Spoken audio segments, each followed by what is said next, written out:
right. We are live. Welcome to Goddess Vibrations, the spiritual sexual empowerment show. We are in season 2. I'm super happy. Whoops, so is my mouse. Super happy to have Tara Cridland back, my dear sister goddess, and one of the most watched guest hosts last season. I think because of your expertise of the female body and all of that juicy stuff that you can't really find out anywhere else. You're just an encyclopedia of knowledge.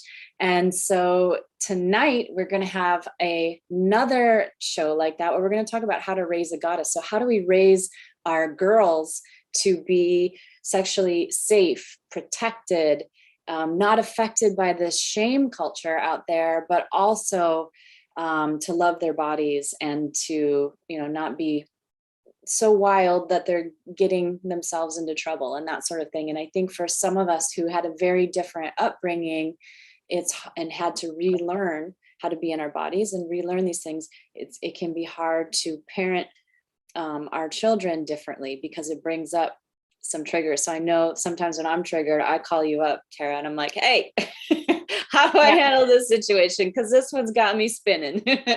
So that's what I'm hoping this show will be. And I'm going to pull this up so I can see the chat.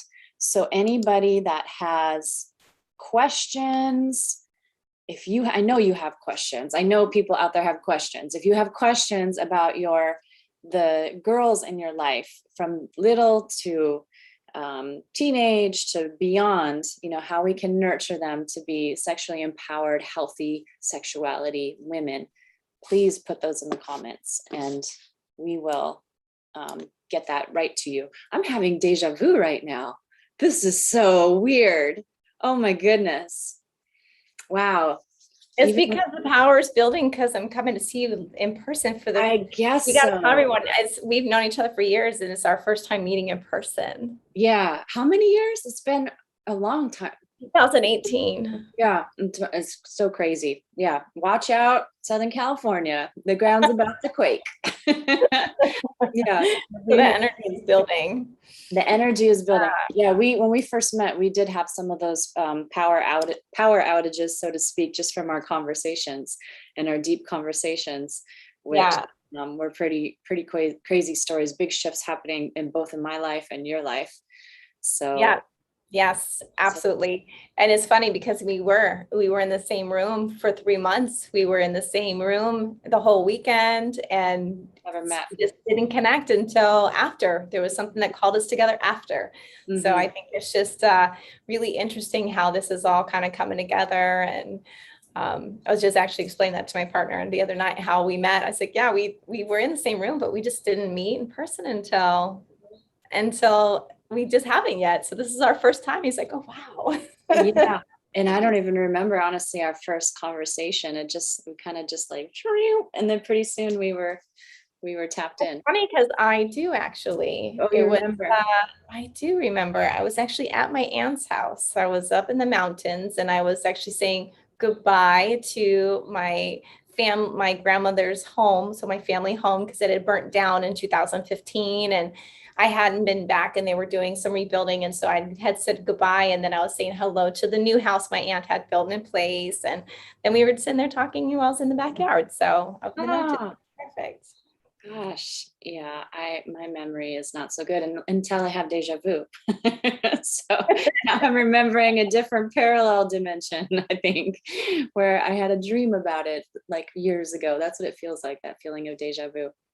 But I always forget to introduce myself. I'm Natasha Edwina, but most people that are here already know that and they know me, but I thought I should just share it for anybody that's new here. And if you are new here, hey, why not subscribe and show some love on the show, because Tara will be back. We've got other amazing guests lined up, and that way you don't miss any of these super cool episodes. But where do we start? How to raise a goddess? Where do we start? Probably important to say that I am a mother. So it's probably important to let everyone know that I'm not speaking just from school, but real life experience of raising two young women that are now grown women. One of which is she, them, and she's given me permission to refer to her as she, but she goes by she, they. She's non-binary, pansexual, and is actually currently in meetings with her psychiatrist because they are diving deeply into the possibility of her completely cutting her breast off because she doesn't identify with that part of her body. So ensuring that, and she has extremely large breasts, like beyond, she has Hashimoto's and celiac disease. And so that causes hormonally overgrowth. So she's already wanted reduction, but now she's considering just completely taking them off. And so I think it's really important to just in this talk that it's not just how to raise a goddess, but how to raise goddesses in all their forms. And goddesses can also be kind of in their masculine, and they can be in non-binary feminine energies. They be non-binary, and they can be pansexual or transsexual or gay or, whatever it is. So just being really focused and conscious of being there as a parent for them, even when it's super uncomfortable for you. Luckily, it was never uncomfortable for me. But my mother, even one time, because I was a single mom for most of their teenage lives. And my mom even said once, like, wow, no wonder why they never rebel. You don't give them a reason to. I think it's not that, is that I believe they're highly intelligent beings. They deserve us to sit down and have highly intelligent conversations and then learn from these experiences versus just saying no because I said so. Did you homeschool for a while too? I did homeschool. I homeschooled my oldest one. I lived in an area, I was in California, born and raised, and we moved to a city that was not a very good school system. We thought it was, but we discovered very quickly that it was not. So I homeschooled my oldest one for a while, and then also my younger one. Eventually, she had a lot of trouble because she has a learning, I wouldn't say it's a learning disability, but it's a learning style where she is really highly intelligent and can absorb everything, but then it takes her a long time to be able to transfer what she knows down on paper. And so she frequently struggled in school because they had to time everything. So we kind of found different, we had her in 5 different high schools. We finally found a beautiful charter school that she was basically on homeschool, and she only went in once a week for half a day to get additional help. And then if she needed help, she could go in at any time, and they would sit with her as long as she needed it. And she thrived and graduated with a 4.9 grade average, and now she's actually going back to college to become a teacher and wants to eventually leave the country and teach English in other countries. So that's one of her desires. So I'm really there to support her in that. Yeah. Well, thank you for sharing a little bit about your daughters. And does your daughter, your non-binary daughter, still go by the title daughter, or does she?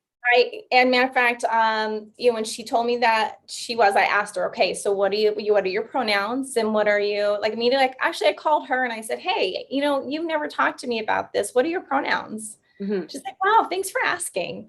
She goes, it's she, they, them. And she said, it depends on how I feel when I wake up. She said, but you as my mom, I'm totally fine with you always calling me she. It's not a big deal for me.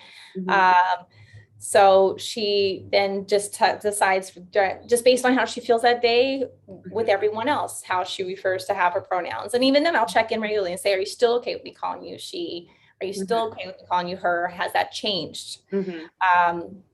And she has also changed where she no longer wants to go by her first name and wants to go by her middle name. And I said, well, that's fine, because the middle name's one I picked anyway. So we go by the name she prefers. And yeah, so I just regularly check in with her and see where she's at. And we talk almost every day anyway. So we talk quite a bit. My older one is very, very independent, very naturally introverted, but highly intelligent. She's a graphic designer and very artistic. And I have to make appointments to talk to her, because it takes a lot of, and that's another thing. People are like, I can't believe that you don't call her all the time and harass her. I said, I don't, because we've had really long, in-depth conversations. I've learned just from raising her, that she is highly introverted and it takes a lot of energy for her to physically talk to anyone on the phone or on FaceTime. And so we schedule, and I may not talk to her for a month or two. We text plenty, and she always replies, but instead of getting offended and saying, why don't you ever talk to me? I'm your mom. I said, you know what?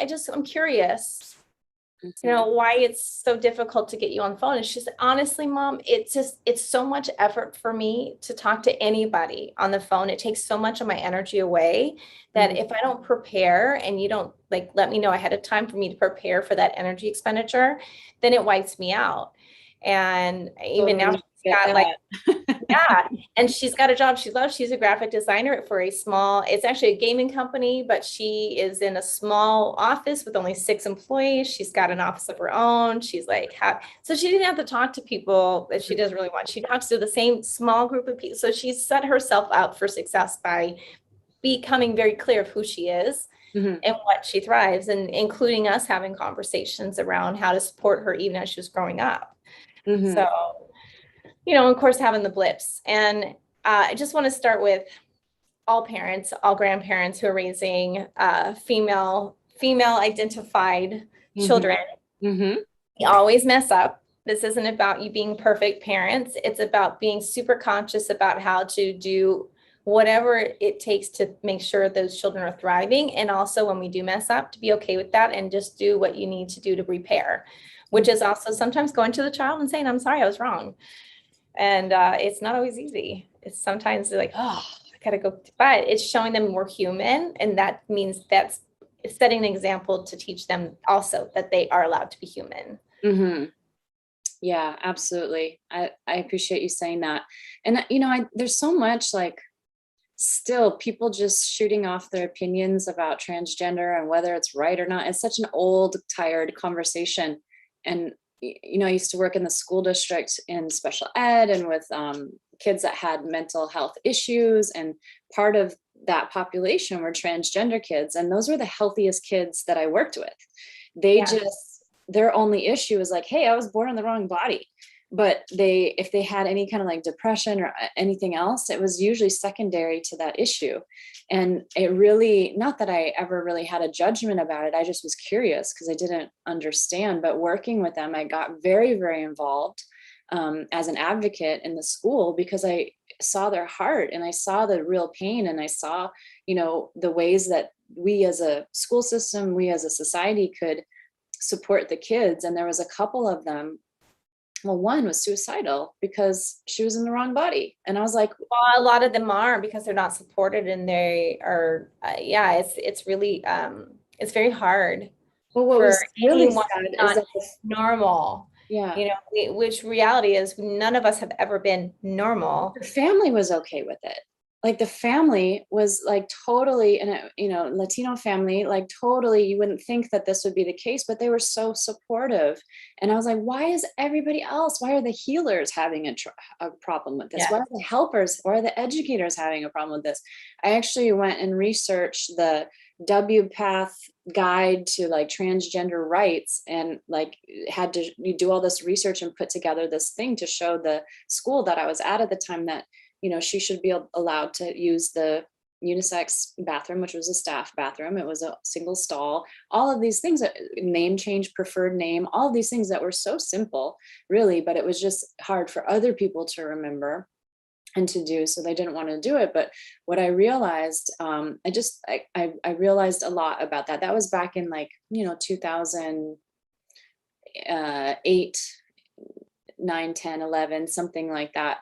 And so now all of this stuff is coming out. It warms my heart to like be able to see this, more inclusivity. And it's sad. And to hear the voices coming out and these kids to have a safer place to exist. But then also it's sad to see people just piping in with things they don't know anything about. And what really struck me is the psychiatrist that I worked with at the time. She was saying kids understand their gender by about age 3.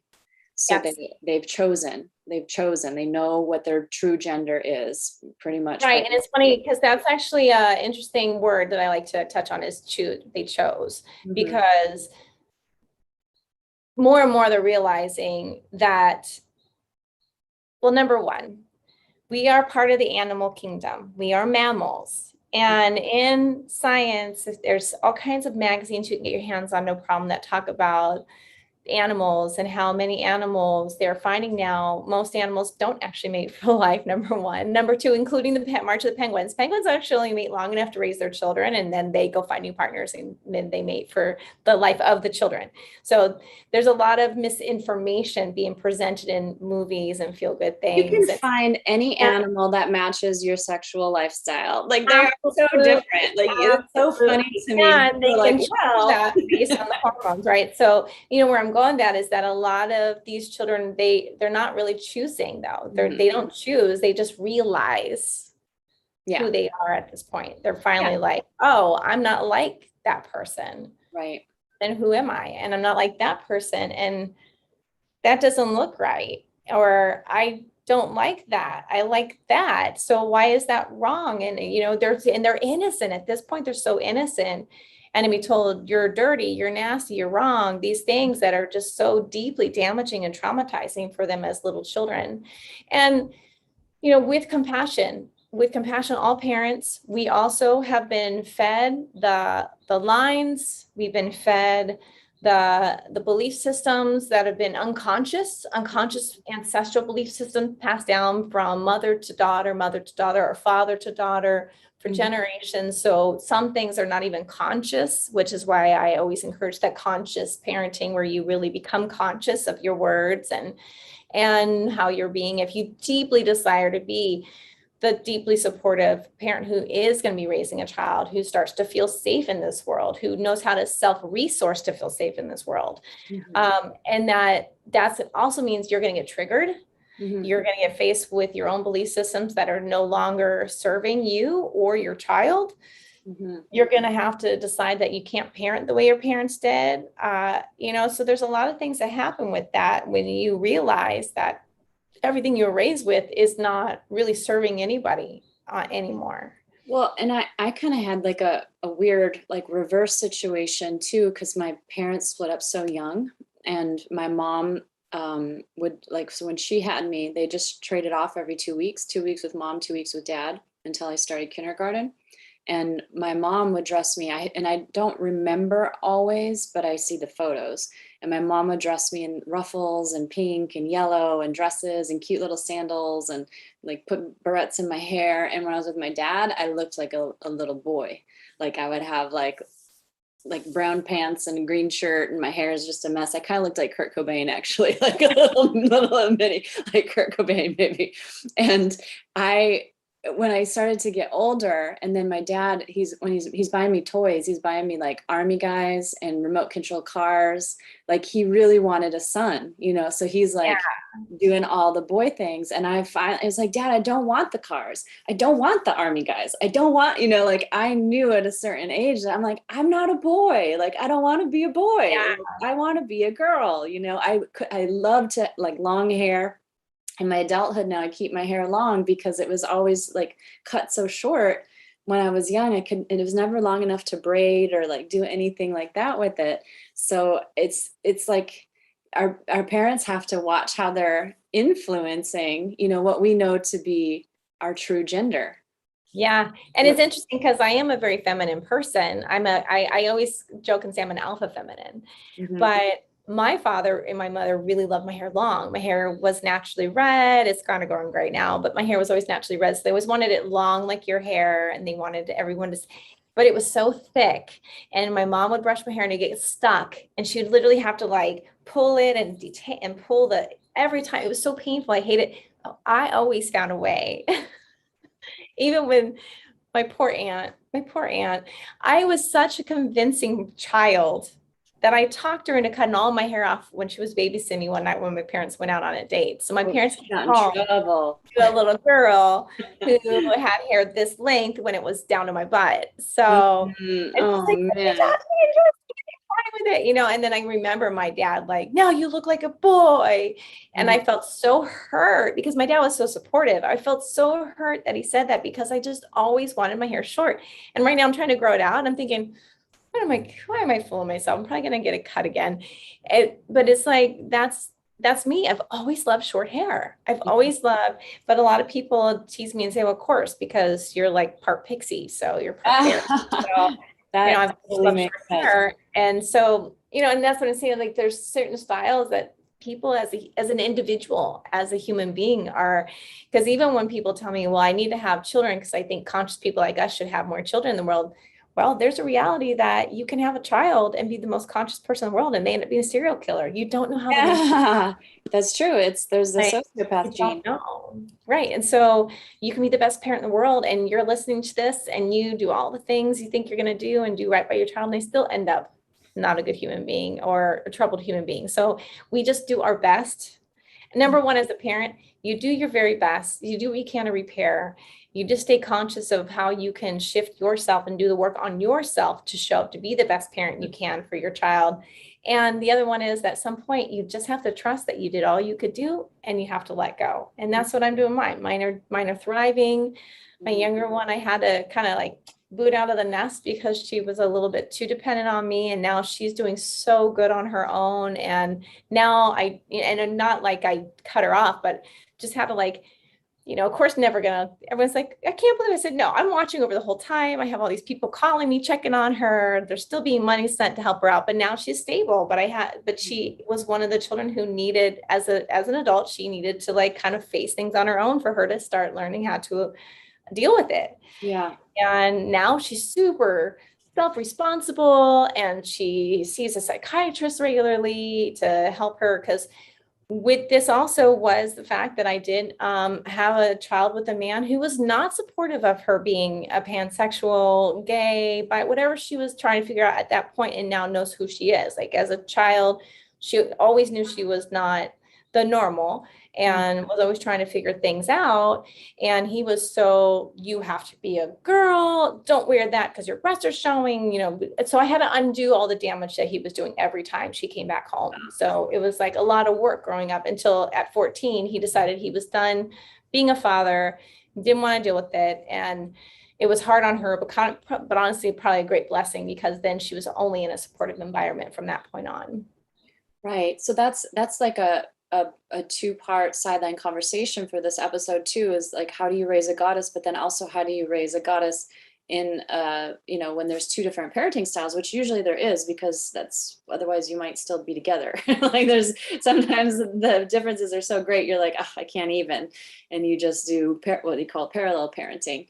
But I have to say that the sexuality stuff has been fairly we've done a good job co-parenting in my, with my, and I will say this for my ex-husband, is he does tend to let me take the lead on these issues. I think he's kind of just like, I'm out of my realm, Yeah. just being a therapist and whatnot. But even for me being a therapist and even working with sexually traumatized kids and knowing all this healthy stuff, when it's your own kids, you're like, ugh, you freak out, you freak everything, and you just react. And so without divulging, all the embarrassing stuff, because my kids are preteens, it's like I'm not going to share their specific stuff. Yeah. Of course, no forgiven. Yeah, no, I'm aware of that. Now, remember when you said this, Mom? But I remember, one thing I realized pretty early on is that it is very natural and normal for babies and toddlers to self-pleasure. And we have in our society this like, oh my gosh, don't do that. And so another one of my therapist friends was like, yeah, you just keep telling them only alone in your room, only alone in your room. You do, you do that feels nice. Do it alone in your room, not with other people around, not with other people joining in. And then like setting those boundaries of like, not doing that with another person's, with another child, because, that could be a problem for the parents and the other folks who get reactive about this stuff, right? And it's hard when you're young to tell what's the difference between, I shouldn't say it's not hard to tell the difference, it's hard for adults to tell the difference. What's the difference between innocent child's play and actual abuse? And and curiosity, and just pure curiosity. Yeah, what would be the child's play, yeah. And it's very important so those are, I think, the great starting points, because number one, children are sexually curious. They immediately, they've actually have sonograms that they've shown where children are touching themselves, their genitals in the womb, because they touch and go, oh, that feels nice. They don't know because, and it's funny, I live in Mexico now, and we actually were at the botanical gardens where I live. It's this big, beautiful place. And it was really funny because one of my friends, there was all these dragonflies over the pond with all these beautiful lilies by the restaurant that we stopped at in the botanical gardens. He says, look, all of those dragonflies are having sex. And I said, and giggled. And I said, isn't it funny how we can watch animals and insects have sex out in nature and it's totally normal, but a human being does it. And oh my God, now it's horrible. It's wrong. It's nasty. It's dirty. Hide it. And it's very interesting how, and yes, I know we have conscious thought, blah, blah, blah, but how we allow nature to take its course in everything until we become human. And now suddenly as humans, we can't have natural urges, tendencies, and Well, even, and it's like, even with that. So with my children, my mother's too. So my mother said when I was younger, I don't remember specifically, but I just remember saying, it's very normal and natural for you to realize that certain ways that you touch yourself feel good. And it's very normal and natural to explore those feelings. And as your mother, I just really ask that you, number one, not everyone's going to be comfortable with that. And this is something for you to explore and learn about your body in private, so that you have the security of not worrying about anyone, like anyone saying anything or making you feel uncomfortable. So just, make sure that that's something you do when you're in your room alone. And that way you feel free to explore and learn how your body feels. And the other one she said is, and always please make sure your hands are clean so that you don't get any infections or dirt in there. Like that's what she used to say, like very matter of fact. And same for I have a part two to that. Okay, so since we're talking about self-pleasure now, kids are curious, they have raging hormones. Really, I grew up in a culture that was pretty religious, Midwest, conservative, whatever else. My family tended to be, or at least my mom who raised me tended to be more open-minded than most, I think, and I'm grateful for that. And yet, so much of that programming is still there. Like you don't touch yourself, the whole stupid, like you're going to go blind thing. And that wasn't like, I didn't buy into that, but that was a known thing that was out there that was floating around, right? Go blind, right? Yeah. Like, and just other things. And there was a whole advocacy group that came into my school that I can't remember. It's just, they gave us all t-shirts that said, I'm not doing it, which was like, yeah, like that was easy for me to do when I was like 11, 10. But then at once I was in high school, I was like, nah, I'm like ditching, like I'm out of the club, like I'm out of the club now. But was it harmful? I don't think that group was really harmful to me personally. But it's nice to have a healthy atmosphere, because like you're saying, there's nothing to rebel against. So I'm curious about the self-pleasure thing. For if you have a teenage girl, would you recommend getting them, for instance, their own personal vibrator, or not? Because we, as a sex coach, that depending too much on a vibrator is numbing the nerve sensations, which can then create problems down the line with a partner and oneself. So I'm just curious what you think on that whole, like, how do you facilitate healthy self-pleasuring or like acknowledging it in the teen years, when they could choose between like, exploring with this boy who probably knows nothing about female pleasure, and exploring her own body first, so that when she begins to, have those experiences with a boy or a girl, or, she understands how to create pleasure.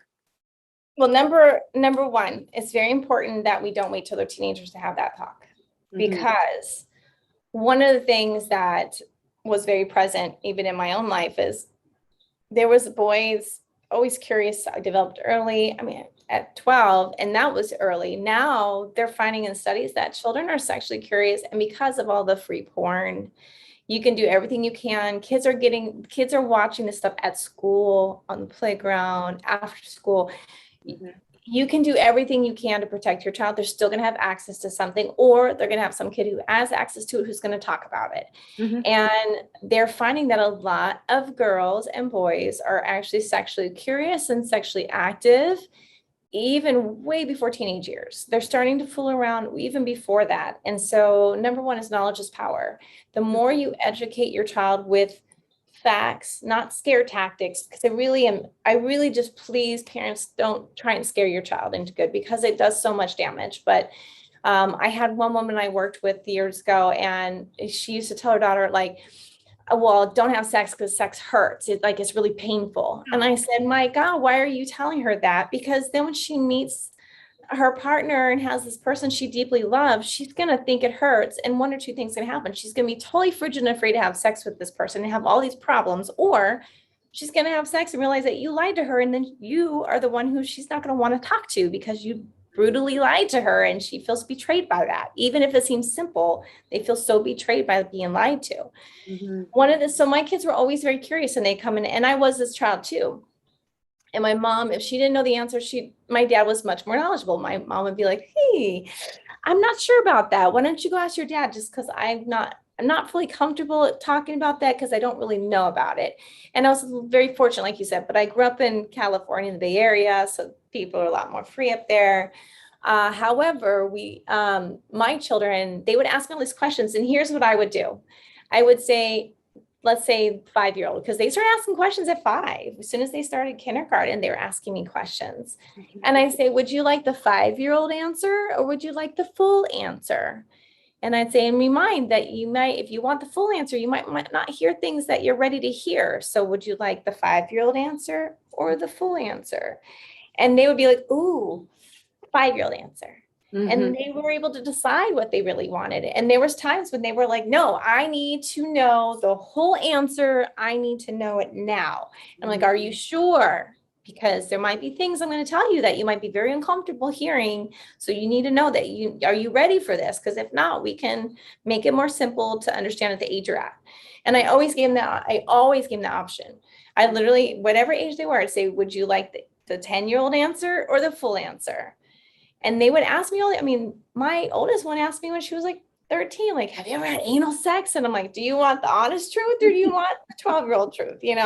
And so they would ask me questions about their own bodies. And I made sure to start the conversation with them. I didn't wait for them to come to me, because they never will. There's almost like a societal shame to approach your parents about sex and sexuality. So I would bring it up when they were little. They would be curious about something, and then say, oh, are you curious about that? Let's talk about that a little bit. And let's talk about how some ways you can make sure that you stay safe, and some ways that you can make sure this is private and that there's no one else, and that you're allowed to explore your body, but other people are not allowed to explore your body. No matter what they say, they don't have a right to your body. And we would have talks about that. Like, no one else is allowed to touch your body until you are of an age where you fully understand, and you're a yes, only if you're a yes. And it's because I pharmaceutical industry too. Seriously. I took time to really talk and bring it up regularly, so that they started establishing a rapport with me where they knew they could trust me and they could come to me. I would listen to them. If it was something that would be like, I'd just say, you know what? I wasn't prepared for that to come in the conversation. Just I want to talk to you about it, but I have to just give me a second. I'm going to go kind of ground myself, and then I'll come back and talk to you, because I just wasn't you did nothing wrong. This is totally valid. It's totally great, but I wasn't prepared for that question yet. So let me just go prepare myself, and I'll be right back. And so I was always really honest with that. And but usually I was prepared for that, because I just have always been I'm in this industry because I've always been curious about sexuality. I remember coming home and asking my dad what an orgasm was in 4th grade. And my dad going, oh, for a guy or girl? He used to always say, for a guy or girl? That was his first question. Well, for a guy or girl? And I'd be like, what's this? What's this? What's this? And so he would tell me based on the experience of a guy or girl. And he was like, oh yeah. And then And so they were very, I was lucky. And I realized that I was very lucky because that is not the norm. It's not the norm to have parents like that. And so as a parent now, number one, don't be hard on yourself, be gentle with yourself. Like you said, you were raised in a very conservative environment. A lot of parents are, they want to do better than how they're raised, but there's still these deep conditionings in there. So it's going to take time and a lot of deep breathing and a lot of taking and pausing and doing your own research to make sure you give them the right answer. And then coming back with reverence for your child, that this is, number one, they are sexual beings. They are born with genitals. They are born with hormones. They are born with genitals. They are born with skin that has nerve. So whether we like it or not, our children are sexual beings. Yeah. And I want to point out two things that you, just listening to you. One is when you said 5-year-old version or the full version, most of the time, what we think our kids are being exposed to when they're exposed to a song lyric or, you know, whatever else, they have no idea. It's like so well over their head, and they have their own, like, you know, innocent version of natural, normal sexual acts or behavior, right? Or whatever, right? They're not going to go past what they're naturally curious about. The second point that I wanted to add, just as a therapist and a licensed therapist and a mandated reporter, is one thing also to keep in mind. If a child feels like, you know, if they're asking a ton of questions and they're excessively curious and they're fixated on sex and they're showing other symptoms of depression or not wanting to bathe or being fearful of people or the opposite, like climbing all over people and that sort of thing, that is a sign of possible sexual abuse. So just to keep that in mind for folks too. And in that case, you know, you can talk to a therapist. You could, you know, you could read, you could watch some videos, read up on stuff like that, because that sexual abuse is very common, unfortunately. Yes. And it is even with just being young and curious, that there's trauma that's because they're not ready. They think that they're curious. They then explore each other's bodies. Then things get a little too far and they're both innocent, but they're still the trauma to going too far. So really, and that's, I think, the most important is starting the dialogue young, starting it as young as they're curious, so that they are learning. Even at 3 years old, your body is sacred and it is your body. And no one has the right, no matter what they say, no one has the right to touch your body unless you want them to. And no matter what they say, you always come and tell mommy or daddy, because we will keep you safe. And whatever they say is not always true. So you have to trust us that we will take care and protect you. The other thing that was really important for me was just making sure that my children felt okay in their bodies, whatever it was. So just, you know, as they were developing and growing, like we use proper terminology. We didn't use, I always use your vulva, your vagina, a penis. Like we use proper terminology so that they became comfortable with that. I mean, if she ever sees this, she'll probably kill me. But my younger one, she was so excited when she started developing. She came out, like pulled her shirt up and put it in, like, look, I got oh my gosh, we need to celebrate. We need to like celebrate that you are becoming a young woman. And I said, then I paused and I go, but you haven't done that at school, right? No, and I don't do that at school. That's probably not something you want to do at school. It's okay if you do this at home in the safety with me and your sister, but don't do that out in public, okay? Just make sure we the same thing, together. Like, you know, letting your kids run around in the house in your underwear, but you're not going to do that at school either. So, you know, it's not, there's obvious boundaries to, it's like the behavior isn't wrong. It's like the context, right? The context. And now even I was a small face. I'm like, it's awesome. And just don't do that at school, because they may not understand why you're so excited. So we're just gonna, that's something to celebrate at home. And okay. So just, you know, really making it fun too, not making it any kind of shame. And honoring them too. My older one also, when she hit puberty, got very, very shy. And I, at one point, I said, you know, we all have the same parts. I don't know why else. And then she says, Mom, I'm just not comfortable anymore being like, I just feel better to have privacy. And I said, okay, as long as you're still okay with asking me questions, as long as you know that I'm still here for you. Yeah, I'm still good with that. I have no problem with that. I just want to like, this is like, it's changed and I want to keep it to myself now. I'm like, okay, cool. Like honoring that and really educating them in a way that is that sex is normal and natural. One of the things we used to always tell them is, let's be realistic. You're not going to wait till you get married. So you may not even be in love with that person, but make sure that you have respect for them and they have respect for you. Make sure this is something you're fully yes to and not a partial only to make them happy. You only engage if you fully want to and you want to experience that. And if you decide that this is ever going to happen, yes, will I be a little because you're not of age yet and I'm cringing because I'm your mom and I don't want you to do that honestly, even though it's normal and natural. And yes, but as a mom, I want to hope that you stay like virginal forever. It's not real life. It's not real life. And so come to me and I'll make sure you have the protection you need. We'll talk about safe sex. We'll talk about like what that means. But I would talk to them about, here's the other important thing is we talk about sexuality, but we don't talk to our children about the emotional after effect. We don't talk to them about the possible physical after effects. Mm-hmm. So by being really honest, hold that thought a minute, because I wanted to talk about, I think I'm like losing an eyelash here. I've got an itch.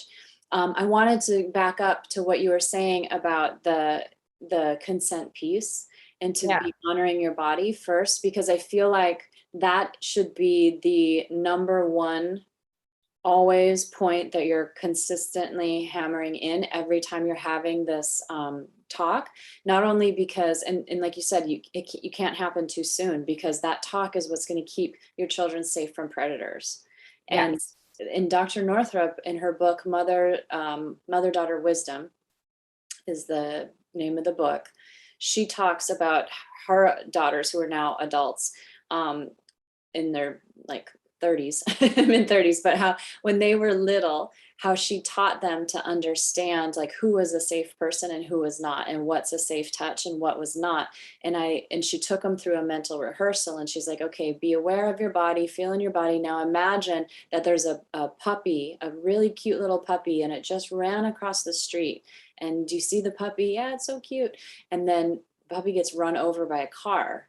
And do you feel that feeling in your stomach? And they're like, yeah. And they're like, okay, that's what you're going to feel when somebody comes at you with an unsafe touch, or they're going to be doing something that isn't right to your body.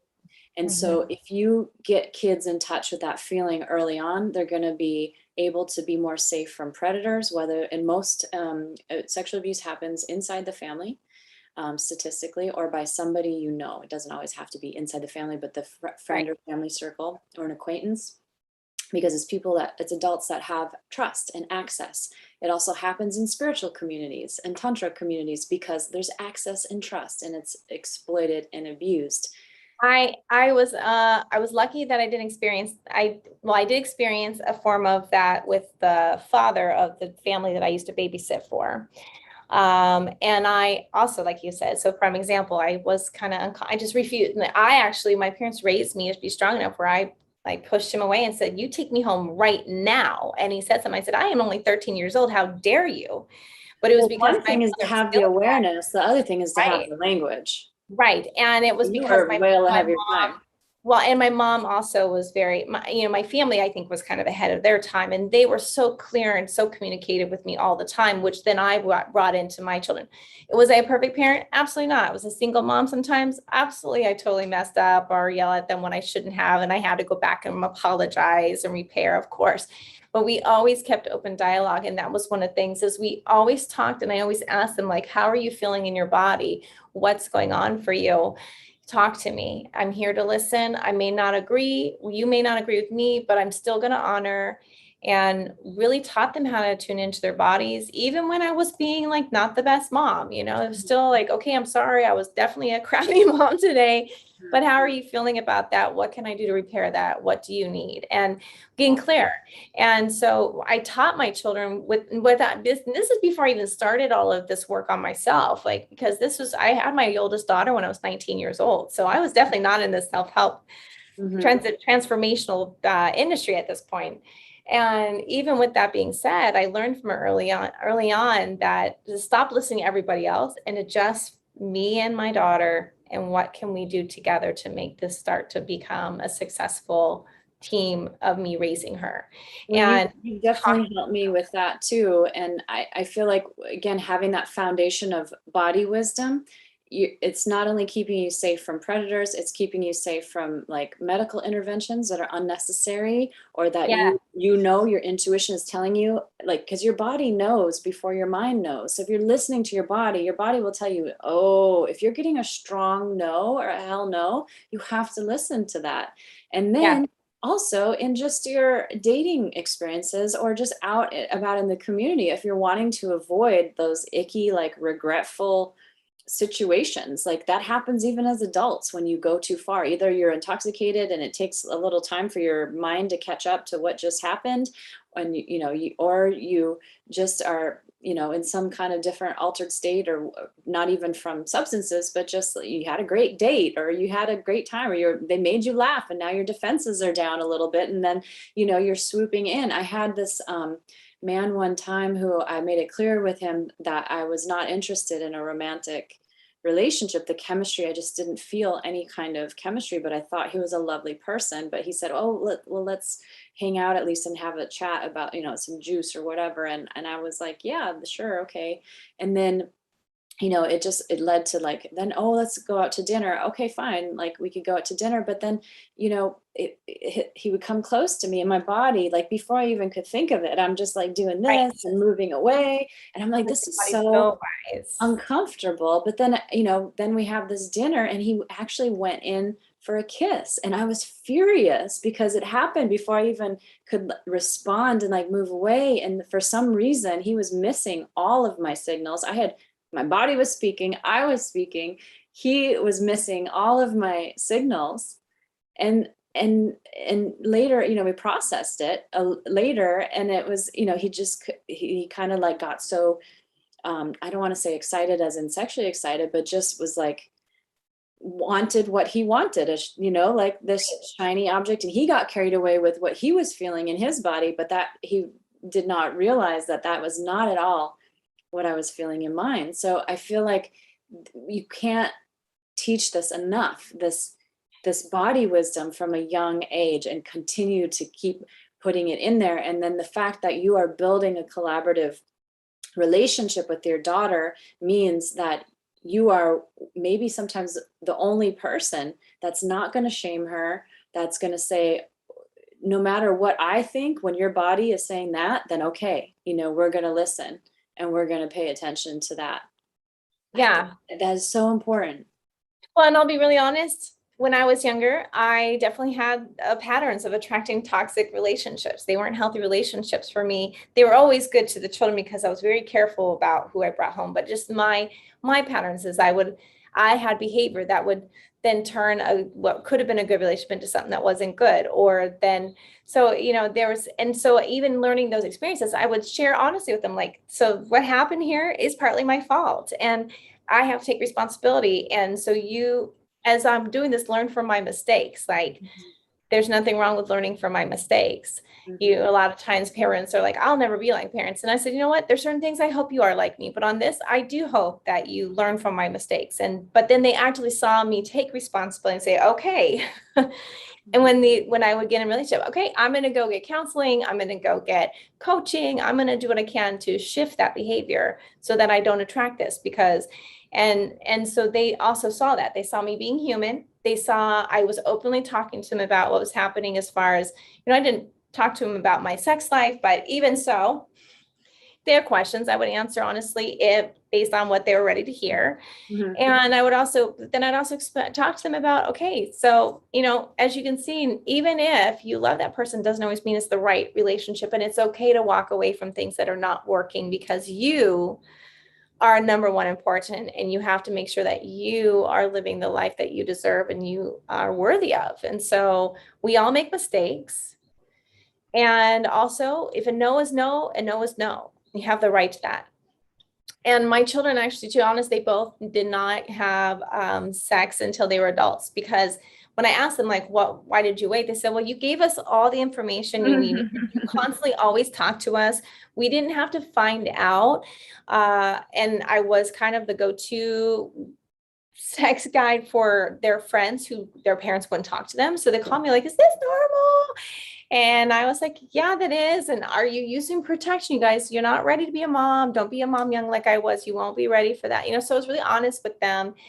And I was still really careful to not trample on mom or dad. I answered questions in a way that was very gently guiding, but also with honor of like, and you should definitely go talk to your mom. She may not be comfortable with this, but it is important that you start talking to your mom about this. Like, this is something that maybe she may not be comfortable, but it's time for maybe you might have to instigate the talk with her.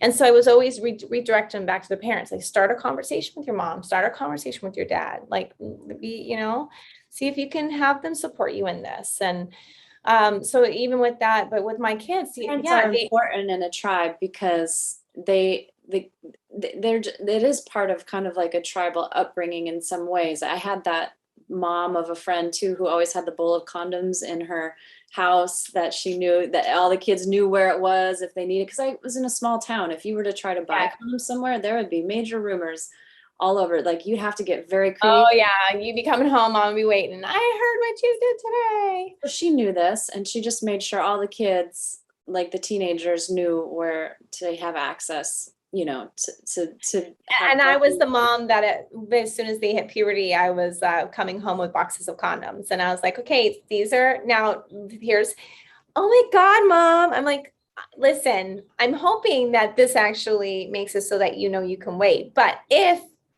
this happens, then here's how you check to make sure the expiration date is still good, that it didn't expire. Here's where they're at. We'll check them regularly. There's a new box. Do what you need. And so, oh my God, mom, and they'd be a little embarrassed, but it was like driving home. Like, you need to make sure that you take care of yourself. Mm-hmm. You're responsible for your safety. You're responsible. Because one of the things that they're now, I recently read a research study, is this generation is very different. This generation, they mostly are online all the time. They actually have less pre-adults, so teenagers, they have less teenagers having sex now than ever in history. But when they do have sex, they're having unprotected sex. Mm-hmm.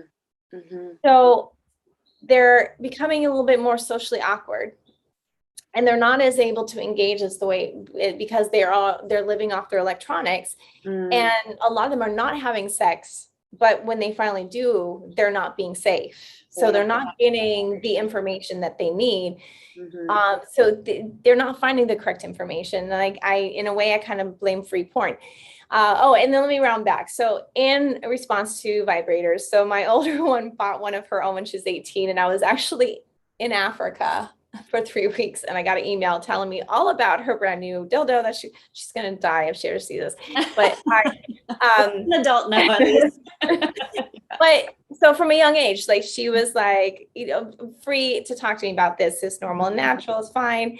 Mm-hmm. But I'm not a huge advocate. I'm not a huge advocate of vibration, because over time it can cause nerve damage. So I really just advise that if you're going to utilize that, if you talk to children out of it, educate them on their bodies, their 8,000 nerve endings in their vulvas, how very gentle everything needs to be, and ways to protect and not damage themselves. Because what happens for what I deal with a lot of women now is that, they've used vibrator on high, so they've become dependent on it because they're so desensitized now that they can't experience it without that. And now, so they have to like get rid of it and be numb for a while and resensitize. And it takes time to resensitize. So,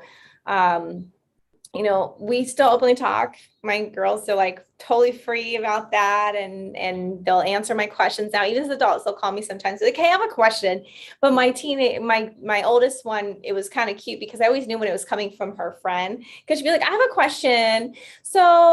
And then she'd ask me this question. I'm like, okay, that's not for you. So she would ask questions for her friends on their behalf, knowing that I would answer it. And then she could go give them correct information. So that was their kind of like under the table way of making sure they have the correct information and stayed safe. And I hope, because I don't believe any of her friends ever got pregnant before 18, because they would come to her and then come to me, and then I would give them correct information. And I just need to know the right information. It's you can't censor this stuff because they It's out there no matter what. So for my personal, like my own belief system is the sooner you open the dialogue for your children, the sooner you make sure they have correct information, the more educated they become on this, and not just the physical, but what happens emotionally when you attach to a person. Understanding that when you become sexually involved with another person, that you become emotionally attached, whether you like it or not. And how do you deal with that? And by the way, as a young girl, if you're then becoming more sexually active, now we're going to deal with yeast infections, bladder infections, heavier discharge, all these things that can happen that no one talks about. Yeah. And then when they realize some of this, they think, oh, well, then I can wait. So, or they'll be like, I don't care. So didn't teach them, okay, well, then you're gonna be very unromantic. Pee before, pee after. Always make sure you use a condom. If you're finding that that you have sensitivity, you could be allergic to the latex, you could be allergic to the spermicide. So how do we find what works for you so that you stay healthy? And I know it's very uncomfortable and people don't want to, but in my family, we had an experience where I was helping my cousin get on birth control and her mom found out and had a hissy fit and stopped it from happening and still allowed the boyfriend to stay the night, thinking that the younger sister being in the same room would prevent them from doing anything. And she ended up being a mom at 16 years old. Yeah. And that could have been all avoided had we just been able to go through with being on birth control. So all that's been repaired and she was a great mom and she's like amazing woman now. And, but still that was a hard experience that she had to go through, that she became a mom at 16. So she was 17 when she had her son. So, right. We don't have to get to the pregnancy part if we actually teach them. We don't have to worry about the STDs as much too, if we educate them. And sometimes we don't have to worry about the sex part if they have the information, because most teenagers do what they do because they're not getting the information they need. So how do they learn it? Through experience. Right. So that's the biggest thing, is if they don't have the correct information, if they're not getting what they're needing and their curiosity, then they're going to go out and explore. And for young girls, unfortunately, our society still teaches them, if you want to be liked, then you better be easy. If you want to be liked, you better learn how. So we have this huge gap of women only having an orgasm, like I think 60% of the time in a heterosexual couple, and less than that, then having one almost 100% of the time.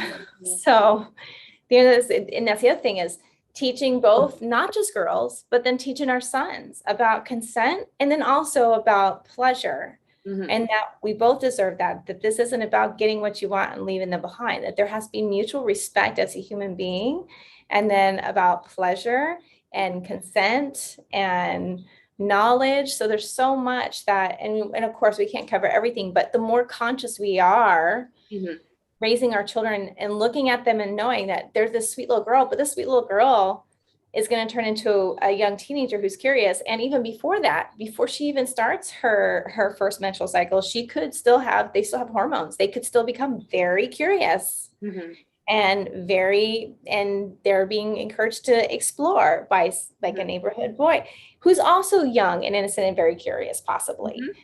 So them just the education is the biggest thing that's lacking right now. We're like, Auntie, you said you got confronted at Planned Parenthood. So we're being confronted about all that, but then where's the education and the support system if that doesn't happen?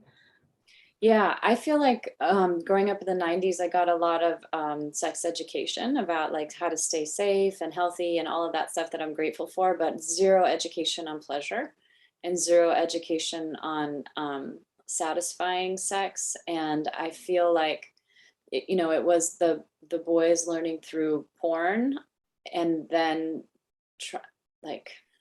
teaching or leading the girls through sex that wasn't necessarily pleasurable. I wouldn't say it was not. And the girls thinking that they're damaged because somehow what could happen. Right. And the girls think there's something wrong with them because their body doesn't work the way the porn bodies are working when the porn bodies are acting. Well, and that's what I found out in my PhD dissertation research is that women were actually being labeled as sexual dysfunctional that weren't even they just weren't given time to even get aroused, number one. Right. And number two, they were being presented with boring sex and they were not interested. So it's like, if you make it boring, she's going to be like, I'd rather like go on a walk or watch TV or something, but give me something good. Like, yeah, then I'm down. Right. So it's not a desire or an arousal problem. It's just that we have different desire cycles. So I thought that was really interesting to find that consistently in the literature. And then also the idea that there just needs to be a lot more literature because there just isn't very much yet. There's not enough, especially in the US. Yeah, there's not enough. And if you notice, there's the case of the disappearing clitoris. So in most schools, we teach, if you remember, and I'm sure a lot of parents are watching this now going, oh, I remember, we know all about male anatomy. Mm-hmm. We had a whole breakdown of male anatomy. Oh yeah. Where was the female? The female anatomy was women have menstrual cycles, women have babies. Yeah. There was no talk about our parts were totally taken away. Like, what's that about? So if they're even just the education given about a woman's clitoris and how vast it is and how many nerve endings it is, how sensitive it is, how much more gentleness it means, if that was even brought back into school, the whole view of a woman's body would shift. Because they'd realize that there's a lot more that's just not being taught for women, including women and us being revered and honored within ourselves, like revering and honoring, like, this is a magical portal between my legs. Like, this is amazing. Like, this should be honored by me and by everyone around me. And teaching your children that is so important. Like, you are this beautiful, sacred being. Sexuality was, if we're not meant to be sexual beings, then we wouldn't have been born with sexual parts. We wouldn't have and to say that women are purely meant to procreate and that's it, to have babies and that's it, is not true, because the clitoris has one function and one function only. And that is to have pleasure. That's it. A male's penis has 4 different functions. A woman's clitoris has one function. It is purely built for pleasure. That is, it has no other function. So if we were meant to not be in pleasure, it doesn't mean that you automatically go there right away. Oh, because that also means you have to revere it, and you gotta shut down, frozen. Okay, like going to the Queen's court. You gotta submit your request. You gotta get the invitation. You gotta get into the court. You gotta wait for the Queen's audience and to make sure that you're called upon. Yeah. What's the moisture and the humidity? Yeah. So yeah, I mean, teaching what real arousal is for our young girls. I know it's so. Parents are probably cringing at the idea of having to talk to their young little ladies about this, young women about this, or even a transgender child as they're coming in transitioning, because they're also going to have the same parts but different, because it's going to function. So talking about the reverence of that, if you are a family who is fully supporting your transgender child, talking to them about how the body, like doing the research.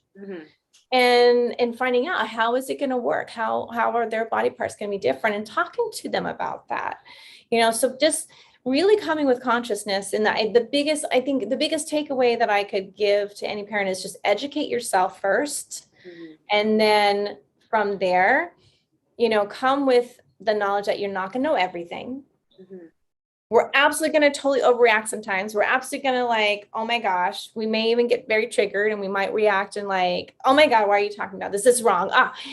And going and taking care of that, taking care of your own trigger, doing the work around it, and then coming back with the consciousness that you are here as a parent to raise your child to become this strong, safe, independent adult. Our whole purpose as a parent is not to just have this little being love us unconditionally, but also that it's our job, if we choose to bring a child into this world, is that our job is to raise them to become these independent, successful human beings. What I mean by that is they know how to deeply take care of themselves.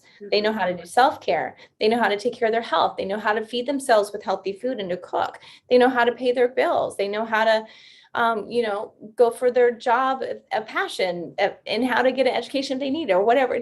This is our job, is to set them up for success, so that when they get out there in the world, They're, How are they're they supposed to know what they are passionate about unless they're allowed to feel passion and pleasure? right, It's like you see right. how these things, it all relates to the larger, It the does. I mean, even I was in the kitchen with my kids a lot, and my children, both of my children know how to cook well. And part of that was the pleasure of the food. Like we had organic whole foods because I found out when I was 30, I had celiac disease. But before that, I was on from the time I was in my early 20s on just becoming very healthy. My father died when I was young, and I thought, well, I can't do that to my kids. So I was on a quest from the time I was very young in my early 20s to even today of learning how to cook really healthy food. And it's funny because it does tie into sexuality, because you teach them how to find the right fruit. You teach them how to cook the food, how to make it from scratch, how to know the quality of it, how to create a relationship with this food. And then teaching them pleasure of real food, not processed food. And then that then goes into their bodies that they're showing reverence for, and how to keep their bodies healthy, and including teaching them about proper genital health for girls. Like if your pH is off, if you have this smell, then that means you probably have, a pH imbalance. So let's take care of that. And here's how you can take care of yourself naturally. And let's make sure that if you sweat a lot, change your clothes frequently. So talking to them even about day to day, how to care for your body, for women especially, because, or even young men, they can get, jock itch and all that, which is a fungal infection. So teaching our children how to take care of their genitals, including, because we like to talk about self-care here, exercise, self-care down here, but this part of the body just doesn't exist. and then people don't know, like well into adulthood, you just don't know. And I will say, I think most parents want their kids to know this information. They just have no idea how to even talk about it. And I'll say, even as somebody who's very comfortable talking about it, doing therapy with teenagers, talking about sex with them and helping parents and all of this stuff, I still, with my own children, the first couple conversations were like, a Yeah. little bit. I think my biggest fear was going too far, like, and so parents, I think they don't want to say anything at all because they're afraid of going too far. And so I'm afraid I'm going to tell them too much information that is like going to traumatize them, or like it's like not being being appropriate, or being accused by others by like, oh my gosh, you just Right, abused that right. child by saying that in front of them. So it's this like hyper reactive culture that I've been Yes. in being a therapist too. Yeah. And after that though, it's like fine. Like I overhear my kids talking to each other about sexuality, like, well, did you know that this and that and another? And it's like normal conversation for them, just like they're Yeah. talking about, food, like you said, or it's just, there's no blushing, there's no discomfort. And I love it. And that feeling to just be like, oh man, like I love that they're so comfortable about this, because now there's no trigger for anybody to make them uncomfortable by bringing this up. They can set better boundaries. They can, they can advocate and speak up for themselves. They can advocate for their own pleasure. I have a daughter and a son. So my son understands female pleasure. He's only 11. He got the talk about female pleasure probably when he was about 8. Like as I was also sharing with my daughter, there's a little bit different versions. Now she's teaching him. I heard her say to them in the kitchen the other day, I was like, Jax, it's definitely not okay to ejaculate if a woman has not had an orgasm yet. She doesn't, she knows, but she knows because of, she probably overhears this show all the time too. Probably. But, which is fine. I don't keep that from them And it at is all. okay if he ejaculates before, as he gets older, but to know that then The idea was to make his he sure that truly she's cares, pleasured. and Yeah. yeah, exactly. Yeah. And that's the biggest thing. And for parents who maybe have young children that are watching, like, I cannot bring all this up. Number one, this is not something that I brought up all in one day for my children. This is over years and years, little bits and pieces, like brought in as appropriate and age appropriate. So everything I'm saying, I didn't just like throw that on them. Everything was coming in small increments and age appropriateness. The first thing though was from the time they were little girls, when they started to potty train, teaching them about their genitals and using proper terminology, and then also teaching them, okay, honey, we always wipe front to back. because this is what will keep you clean and you won't get any infections. And then sometimes they get in a hurry, and little girls hate, like a lot of little girls, they just want to hurry up and pee and don't want to miss anything. And they just pull their panties back up. They don't wipe, and then they get rashes and all. So talking to them about the importance of that, keeping everything dry, keeping everything clean, changing their panties if they get wet, so those are great introductory conversations to have with the little ones that start to get you comfortable with talking to them about their bodies, and them getting comfortable about talking about their bodies to you.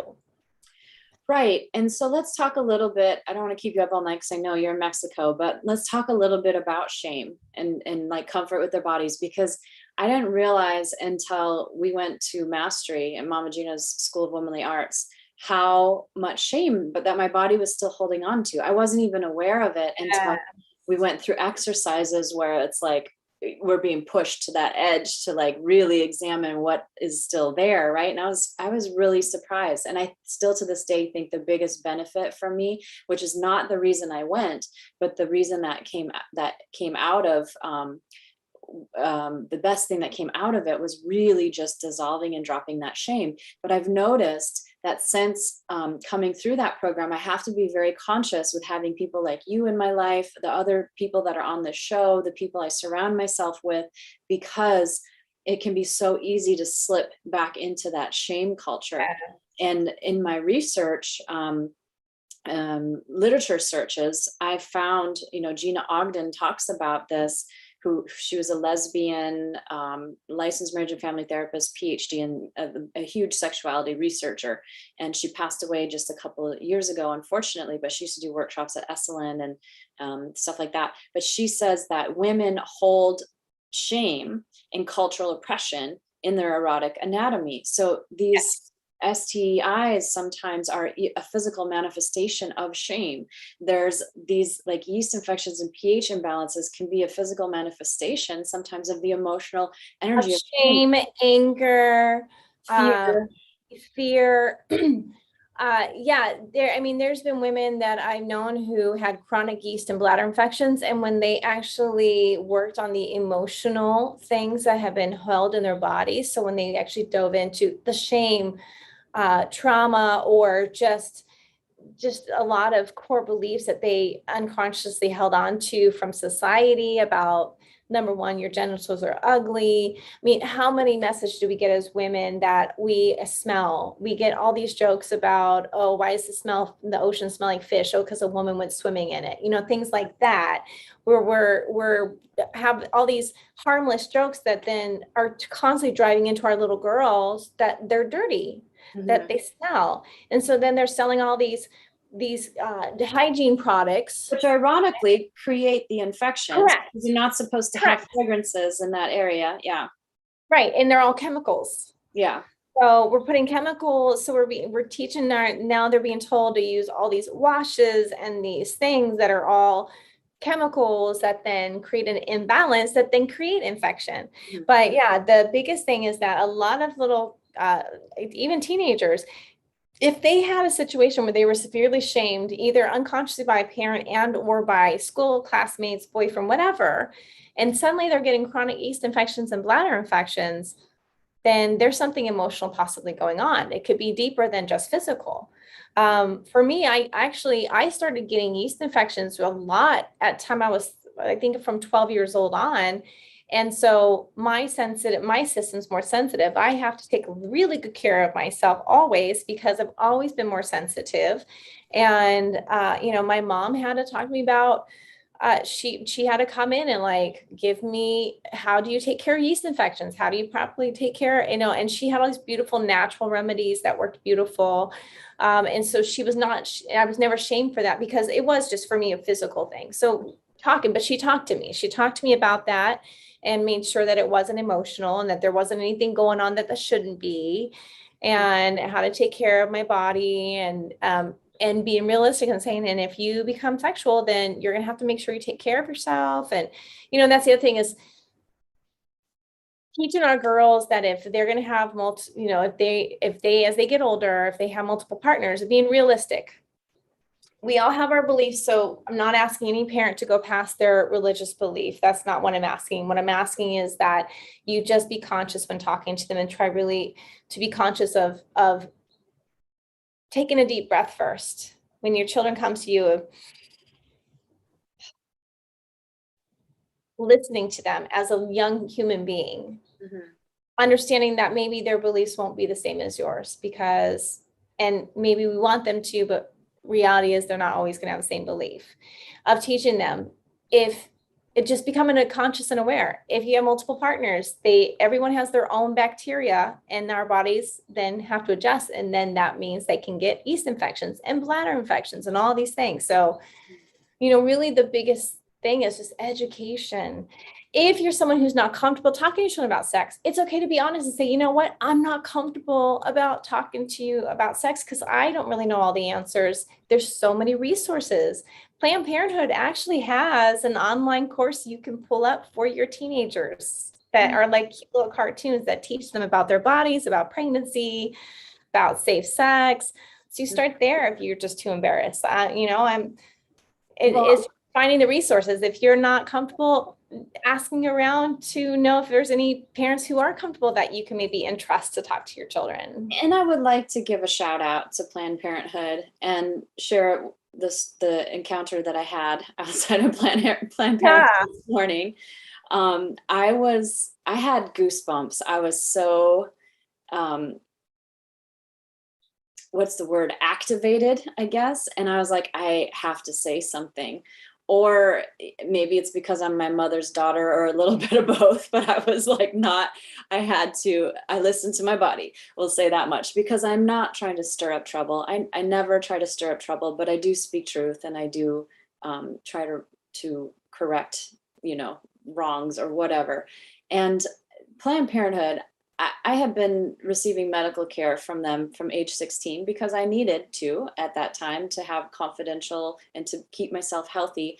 Throughout the years, I went back to OBGYN and my insurance and all of this stuff. And now I tend to just go there for my annual physicals because they know more than even the specialists and the OBGYNs. Yeah. They have more specialized knowledge. They're more comfortable with these sexuality conversations. They don't get awkward.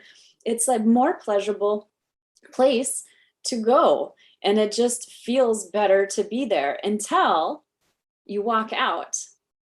And so I had an annual exam today, and I walk out and I was like, I can't believe that at my age, I've never experienced this personally before, but the signs with you're a murderer, and this woman just shouting, and she's got her t-shirt with Jesus on it. And I love Jesus. Like, Jesus has come to me in meditation. It's been instant tears, and I've wept at the presence of this unconditional love, so powerful. It like takes over my whole body. And I'm like, you are not speaking in his name right now, because that is not the Jesus that I know. And shaming people as they come out of getting this medical care during a pandemic, when shame is the most hurtful thing we can do to our immune system. What are you doing? And I'm so upset by this woman, right? And I said, do you understand that the majority of the folks, women and men, that are coming in here are not coming in here for abortion? I didn't even debate abortion at all. I'm like, that's not going to go anywhere. People have their beliefs on that. I'm not even touching that. And she said, they can get their care at a different clinic. There's other clinics they can go to that don't murder babies. And I said, all clinics murder babies because abortions are legal in California. I had to use her words in order to try to like connect, but I wasn't trying to argue with her. I just asked her, I said, if you truly are into helping people, you would be inviting them. You would be showing them with how compassionate you are and how much you really care you'd have a sign with a big heart on it and red, instead of like, you're a murderer. And I'm like, when is the last time somebody shamed you and it worked to change your behavior?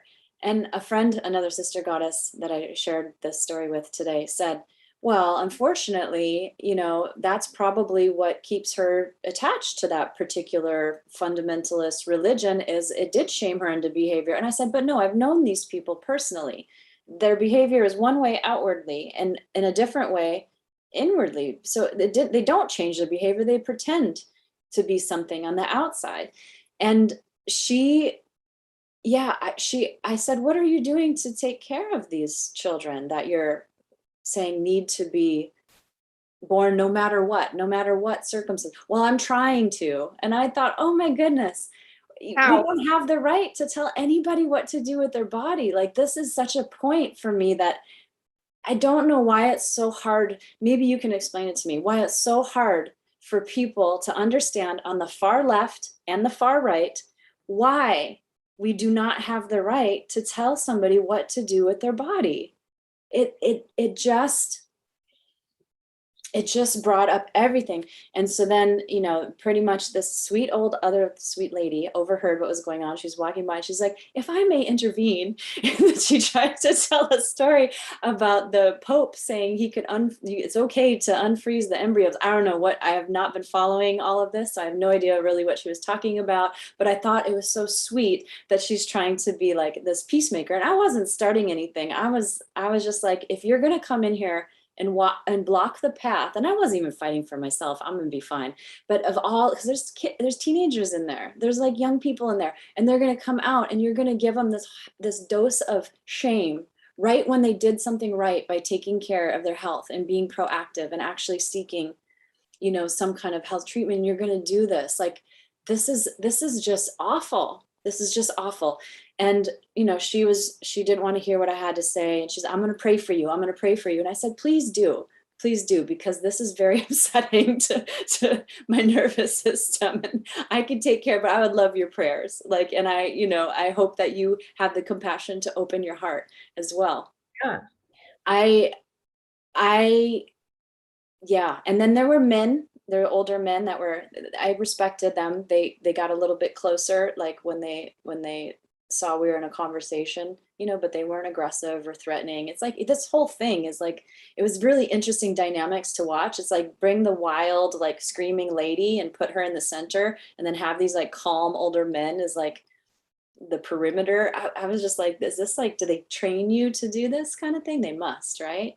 It's like it's like an agitator. It's like the whole Yeah. agitator as activists. And this is why I don't like the vegans who do it either. And all of these people that come in and they start agitating. It's one of the most unhealthy things, I think, for all people. It's one thing that I witnessed too, even in this pandemic, is a lot of it's fear-based. So a lot is super fear-based. And it's the belief they've actually shown studies that when we are told a lie at first, and then they come back and say, sorry, that was a lie, this is the truth, we have a very hard time believing the truth after being told the lie. Mm-hmm. So our human nature is that if we're brought up in this really strict environment that says over and over again, this is wrong, this is wrong, this is wrong, our brains are wired for that. And unless we choose, we have to make a conscious choice at that point, then that we want to actually expand, change, learn, and grow. And if we are comfortable where we are, because the unknown is scary. One of the things that I deal with my clients the most is, as they start to change and grow, is it's not the change that is the most fearful thing. So this is why people get stuck where they are. It's that if I change, if I actually educate and expand and grow, if I actually learn how to undo this trauma, these patterns, these belief systems, what am I going to have to leave behind? And is it going to have to die? Is there a part of me that's now dying? Is there a part of me that now has to be killed off in order for the new me to take over? And that is scary. And the patterns and belief systems almost take on their own personality. So when all suddenly they're being systematically deconstructed, mm-hmm. they hold on for dear life, because that means they're getting left behind and probably are being asked to die off. Mm-hmm. And it's really, really uncomfortable and scary, because if you become the person that you deeply desire to become, like, let's say this woman wakes up one day and says, I don't want to be this angry woman who makes people feel terrible anymore. I like, maybe something struck a chord with her and she wakes up and says, I don't want to be that person. I want to be more caring and loving. Maybe there is a more compassionate way to do this. I still deeply believe that there should be no abortions, but how can I help then those support who aren't getting them? How can I actually help support these teenage moms now that have no support system, That's exactly what no I told them. income, who the fathers are not being held responsible either? How do I then show up? Because then what happens is a lot of children that are abused a lot of children that are abused are usually parents who are single moms, who the moms are not abusive people, but they have no support system. They have no, there's no one supporting them. There's no one there giving them relief, to give them a nap, to help them like take a little bit of time off from being a parent. You know, we used to raise our children in a village. Everybody in the village helped take care of the baby so the mom could rest. The mom could do other things. The mom was not always just the only parent. So you're putting this teenage child who has no adult experience, because also another thing is our brains do not have the capacity to truly understand that our actions actually have consequences till we become adults. It's through experience that that part of our brain becomes activated. So as a teenager, now also you're a mom and you're not getting support. Let's say your parents are totally ashamed of you. Now you got kicked out of the house. Now you're on welfare. They barely, I'll be honest, when I was a mom to my oldest daughter, her father was abusive and I got him out of the house, and I went on welfare to be able to go back to school. I utilized it and I went back to school and I educated myself. I had finished high school and I went back to get a trade so I could make enough money to really support us. And as soon as I was finished with school, I found a job and got off welfare. I used it for what it was meant for. And the majority of the population who are on welfare are usually divorced single moms. And we want to judge them, but who's supporting them? And I'll tell you, they're not living off of that, because I barely got enough to pay. Like, I think I got like $200 a week. And that was supposed to pay my rent, get my groceries. Like, you can't survive. I barely survived off of that. Not a cash cow. Yeah. Right. Exactly. Nice And yeah, so yeah, maybe they have another child and they get a little bit more money. But to be honest, they don't. I mean, this is why they're in such deep poverty. And so then these children end up becoming neglected and abused, not because they're bad people, but because there is zero support system out there. So now, you know, digressing into that, you back up, you have people who have these deep belief systems. They're not able to see past that belief system for the solution-based vision to see, because they're so deeply in their pattern, in their belief system. And if they have to grow and change, that means they have to truly look at who they are and take responsibility. And that also means, though, that they have to allow this pattern and this belief system, it's going to have to be deconstructed. It's going to get left behind and it's going to have to die. And who you become is unknown. And that is really, it's almost like a trauma response. They begin to freeze. So they're frozen. And we are dealing with this all over the world right now with this pandemic, where people in this frozen, they're becoming angry, anxious, depressed. You know, and how are they taking care of it? They're going out with signs and yelling at people because they just don't know how. And this is another problem, because also a lot of these people have no support systems. So they're stuck in their pattern. They're stuck in their core belief system. They have no support to shift or change. And they're just repeating this vicious cycle against themselves, against the people around them, but it's also familiar and it's comfortable in the uncomfortableness. And I think that people who have even, let's say, left the church or been more discerning about the religious teachings and can pick and choose what makes sense for their life and what doesn't, there's still that indoctrination of shame and like fix somebody, heal somebody, evangelize somebody, and not respect their own choices, their own sovereignty, their own autonomy. I think there's a piece that you can unconsciously default back to that until you really look at the dynamics of what's going on. And this is why I am so passionate about this belief of health freedom, medical autonomy, all of this stuff, because there's no way for you to know all of the information to make the decision that you need to make for somebody else. Even a doctor does their their best given their education, but they do not know your particular body. You might have had a doctor giving you great information, but they didn't know you had celiac disease because they didn't do the test. But you know, every time you eat a certain thing, you're going to have a certain chain of reactions. We have to let the patient and the client and the person tell us about their body. You cannot force something or tell them what they should do with their body. It just is, you'll never have all the information that you need to make that decision when you don't live in that body. Right. And we're still dealing with a systematic, there's a systematic belief system in place, and it's all over the world. It's not just in the US, that women belong at home as the wives and mothers in the kitchen.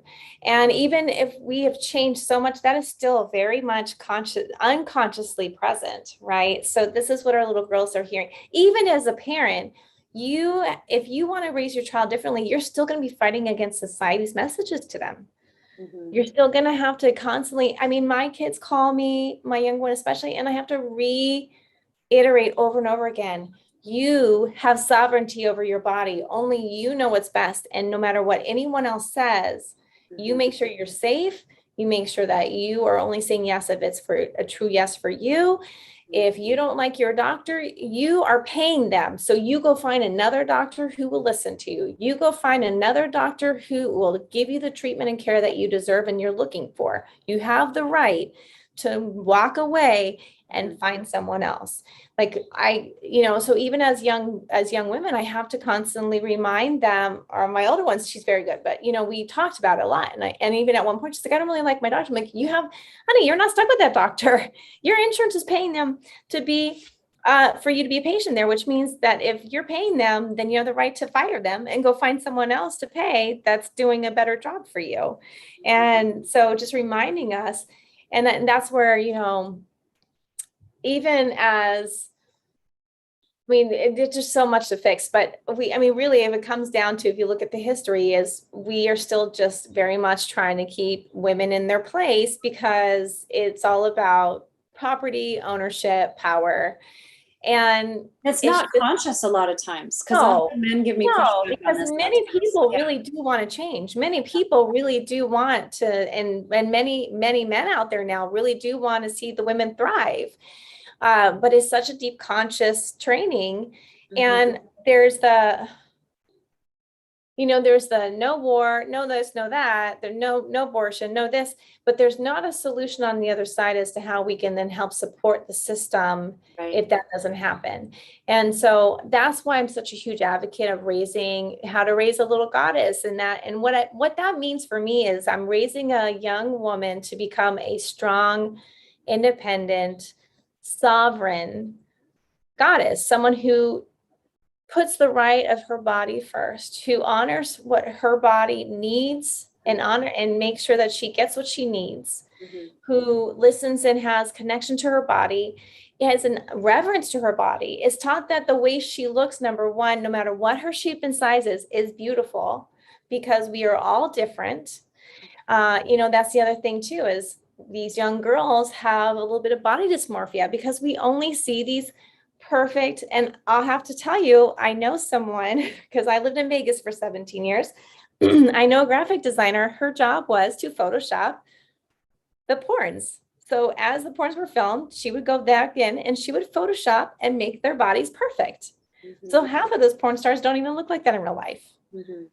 So we're looking at these perfect body, no cellulite, that don't exist. And I was a massage therapist for over 22 years now. And nobody that I've ever touched, and I have worked on thousands of people, nobody doesn't have cellulite. That's how I got into this, is because I had so many clients begin to open up on the table about their bodies, their insecurities, and I realized that I had to dive deeper into getting my education to be able to support people and then move more into the sexual healing realm, because as we started doing body work, where it was a very safe environment for me, I was very professional and always and very much am. They would start to feel safe, and your muscle holds memory, and they would start having all these memories come up out of their muscles about the time that they were teased, or the time someone touched them inappropriately, or the time there was a lot of emotional release happening on the table. a lot. And most of it had to do around their bodies, their belief in their sexuality. And the damage that would have been done to them, even if it wasn't from the parents, but from society, from other kids on the school ground. There's so much to unwind. Yeah, there's so much to unwind. It's like kind of coming at you from all angles, and it does affect men too, but it's unique in the ways that it affects a woman and a woman's body. There's some difference. Well, and just sovereignty, the fact that even now, now I'm lucky to have someone in my life that when we're in public, they're actually very, very much let me have my own independence. But if they see that there's a situation that may be uncomfortable, they will immediately step forward and make sure that I'm protected. But, I went through a part of my life where I was a flight attendant for a few years, part-time, and still as I was getting my schooling and still doing this and starting to build up my business. And it was amazing to me how many men felt it was appropriate to walk by and put their hands on my hips, which that to me is a very intimate part of my body. A man does not put his hands on my hips unless he has permission to be there. And they would put their hands on they would pinch my butt, grab my butt, poke my butt. They would, they would touch me to your body. They would poke me in my back, or they grab me. I had one woman who she backhanded my butt to get my attention. Like, it was amazing how when you put on this, so I mean, this is a prime example of just sovereignty, of just being aware. I was treated like with a lot of unkindness on that plane all day long, of them just feeling like it was totally appropriate for them to pull on me, tug on me, poke me, grab me, pinch me all the time, all day long. And then they would look at me when I say, do not touch me, because at this point I'm on flight number 4 and they're about the 30th person who has poked me in that same spot in my back that now hurts. Or you have been about the 20th person who has poked me in my butt in the same spot. And I now have a bruise because you guys have no idea that you do not have a right to touch me. That's why you have a flight attendant call button. Is so that you can say, hey, I need your assistance. And I can go, can I help you? And this is why they stop answering that call button, because they are tired of being poked, prodded, and pulled on and mistreated. And so where I'm going with that is the teaching of sovereignty of everybody's personal space, of asking permission. And it's actually funny because I do have someone recently they're from a country where Me Too is not actually a part of. Me Too is not really like fully caught on over there. Let's just say it's still very, it's very much not a part of the culture in this country.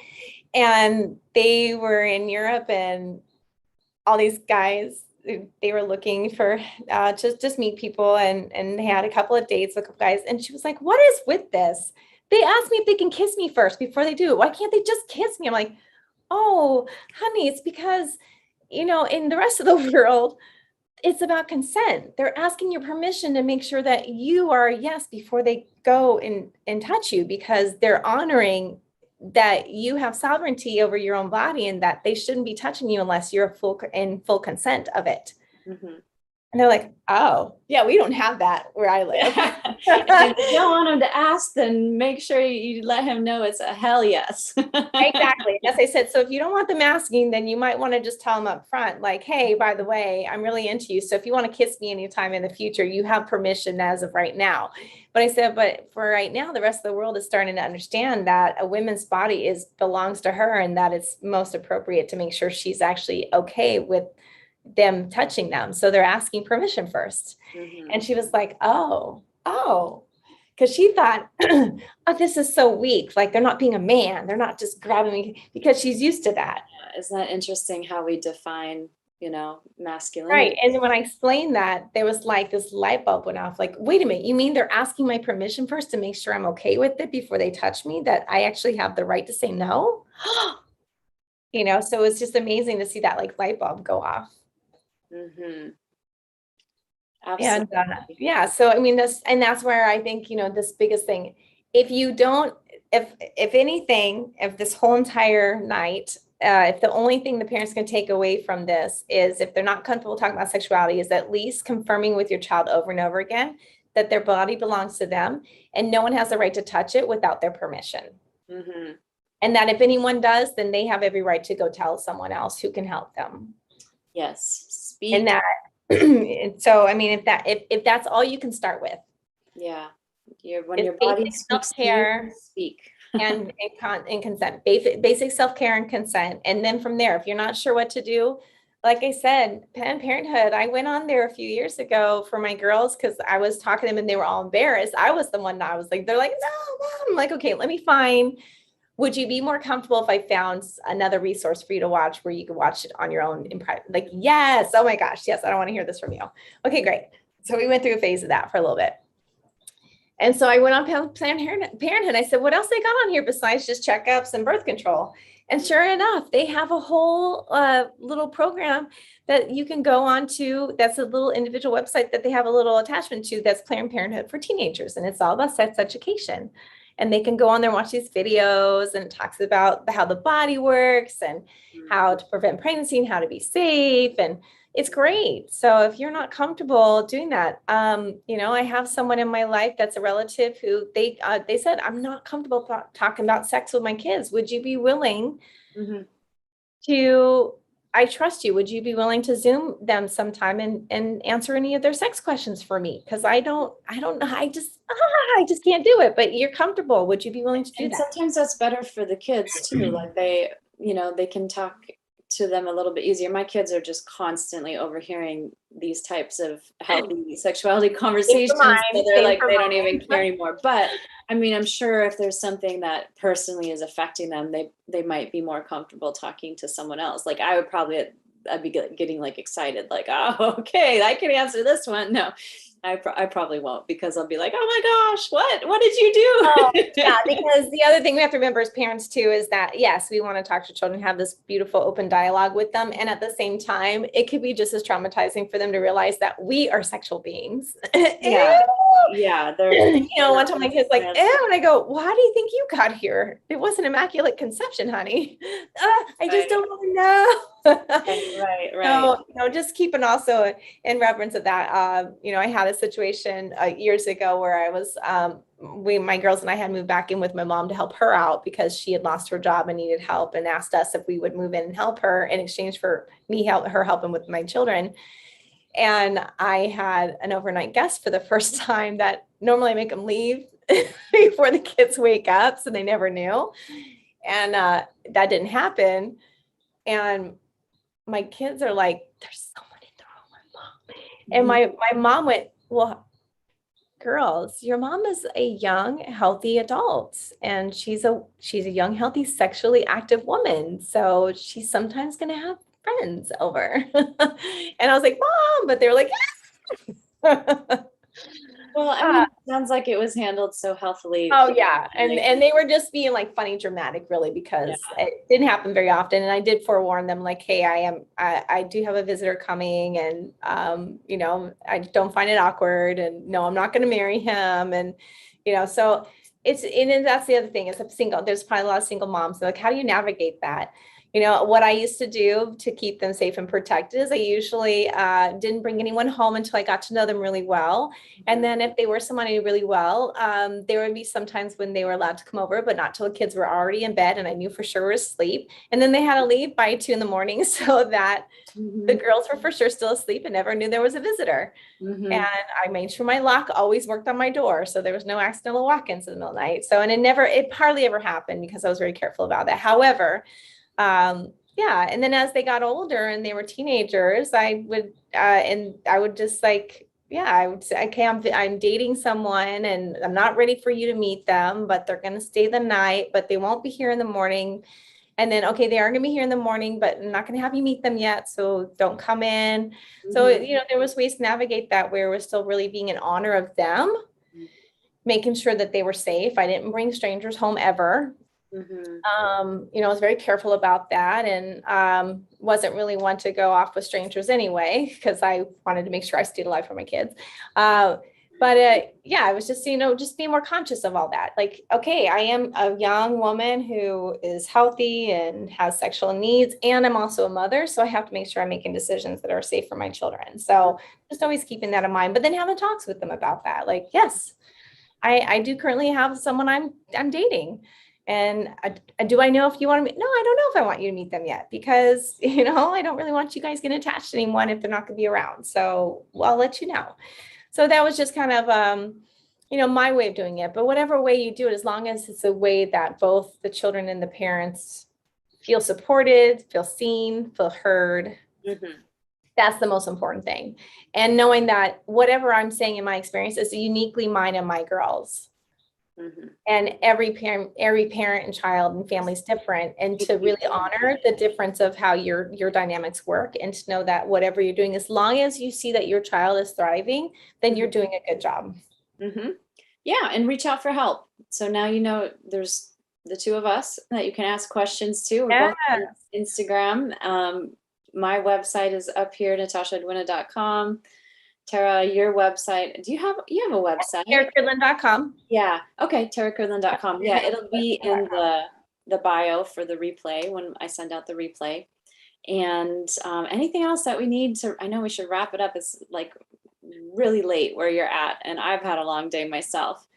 Yeah, it's fine. Well, I think the other thing too is I taught my children self-care too. I taught them, as part of being goddesses, is I taught them how to make sure they had proper, like how to take good care of their skin. And we did regular face masks together, and we did little pedicures together. And so we did fun things, and we had beauty night, and I love that. Together. And so beauty, it wasn't just about sex, right? It wasn't, to raise a goddess, it wasn't just about sex. It was about how do you truly self-care, and how do you make and prioritize your self-care? Even to the point that my mom one time, I said something like, oh, I just don't have a lot of time. I was just having one of those days. And she goes, well, maybe if you stop working out so much and you're home more. And both of my children went, no. She needs that, or she's going to yell at us. She's such a better mom when she takes care of herself first. When she works out and she takes care of herself, she comes home so balanced and so much. We need her to continue doing what she's doing. She's a way better mom when she does that. Well, so, yeah, you want to ruin a relationship, try to pour from an empty cup. That will do it. Exactly. And that's the thing, is I led by example. I led by example all the time. If I didn't like my job and I wanted to start my own business, I did. Why? Not just for myself, but because I needed to lead by example for my girls of what was possible. And I showed them. I manifested a trip to Africa from like $400 out of my own pocket, and the rest was paid. I started my own business and was successful, and I showed them that that's possible. So I everything I did as a parent, I led by example, and I showed them, like, you can do whatever you want. It may take a little bit of determination. You have to show up, even with school. I never said I said, I don't care if you get A's. What I want you to do, though, is I want you to show up to school every day and do your best, because when you become an adult, if you want to have your own company, you want to run your own business, you have to know that you can show up even on the days you don't feel like it. Yep. Being an entrepreneur is really training yourself to do these things, not to overwork. And at the same time, my oldest one got to take every year for her birthday. She was like, we called out sick every year on her birthday, and her and I spent the day together every year. That's what she wanted for her birthday. So every year on her birthday, we called out sick, and we went to the movies, and we did, like, it was just all about her day. What did you want to do? And we would go watch independent films together, and like all these things that she loved doing.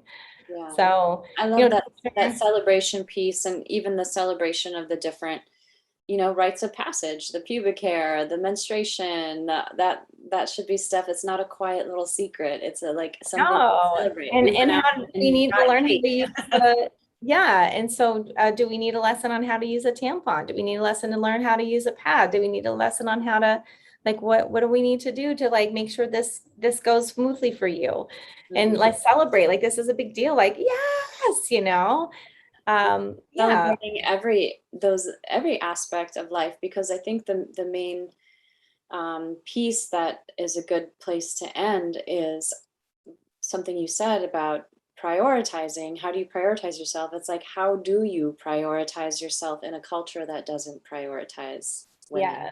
And so it's always putting yourself first, not because we're training them to be selfish, but we're training them to balance out the imbalance that they're facing every day, right? And for all of you women listening, and all of you non-women listening, or anyone in non-binary, transgender, whatever whoever you are showing up today, this is about all of us. It's about putting yourself first, because most of us are not truly selfish people. You think if you started doing everything from a me first point of view, this is a truly selfish, self-centered, like narcissistic person, you get like here.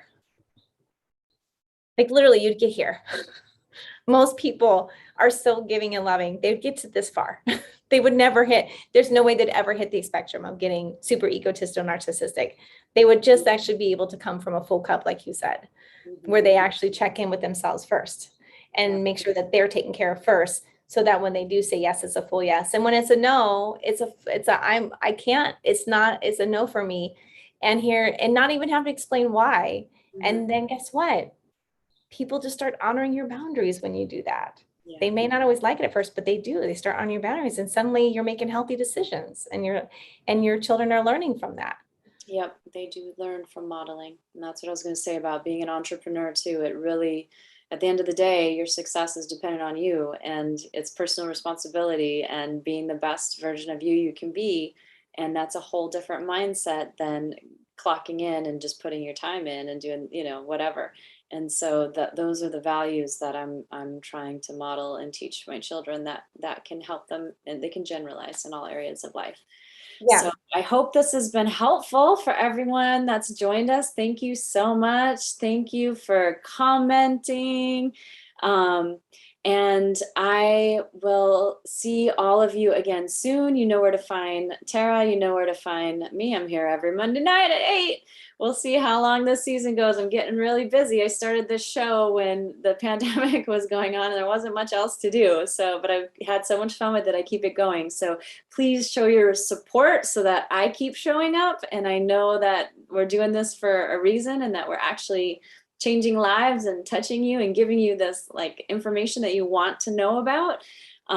So subscribe, like, share, do all the things, get on my newsletter, natashaedwina.com, so that you can get the replay and the reminder with the link the day of. And I apologize for my camera quality. My webcam just went this week and I still don't know what's wrong with it. So I'm coming. What's that? Because I'm coming this week, so. Oh, yes. We will be reunited. All the electronics are going. Oh, and Mercury retrograde coming up too.